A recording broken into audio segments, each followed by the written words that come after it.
The air felt thick with something unexplainable, like the oppressive silence before a storm.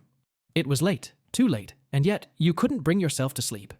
Your room, small and dimly lit by the soft glow of your laptop, was cluttered with papers and old textbooks. The flickering light from the screen was the only thing that kept the darkness at bay. But even the light felt unnatural tonight. It hummed with a faint, static sound, a buzz that felt like it was coming from somewhere else. You tried to ignore it at first, chalking it up to the tiredness in your bones. But soon, it grew louder, the hum shifting into something almost alive.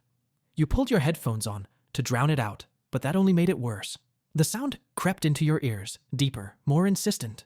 It wasn't the hum of your laptop's speakers. It was a distant, low-frequency noise that vibrated through your entire skull. You took off your headphones, looked around, and saw nothing.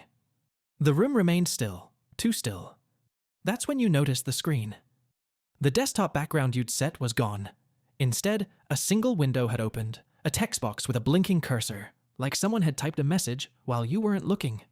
It was empty, except for the message that appeared as you stared. "Can you hear me?" You sat there, frozen. Your heart thudded in your chest, and your mind raced. You didn't type it. No one else was in the room. Still, you stared at the blinking cursor, hoping this was some kind of sick prank. The cursor blinked again. "I'm so close." You wanted to shut it down, pull the plug from the wall, but your fingers couldn't move. They were stuck. Your gaze locked on the screen as if some invisible force was pulling your eyes, willing you to read. The text changed once more. "You can't stop it now." The hum intensified. It was no longer just a sound. It had become a presence, a palpable pressure in the room, vibrating through the walls. Your hands gripped the edge of your desk, your breath shallow as you tried to calm your racing pulse. Then, the screen flickered. The static returned, louder, harsher, as the image distorted. It wasn't just noise anymore. It was a voice, a garbled whisper crawling through the airwaves. "Turn around."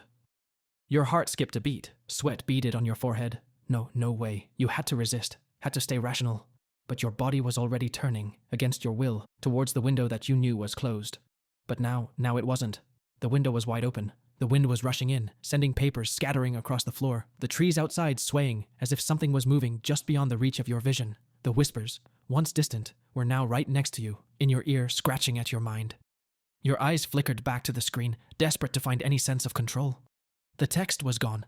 The blinking cursor was replaced with a dark shadow, like something had crawled through the screen and was now waiting, watching you. The static grew louder still, unbearable. And then, just as your legs began to give way, your phone buzzed on your desk. You stumbled to reach it, gripping it with trembling hands. The screen lit up, and you saw a single notification. "Can you hear me now?"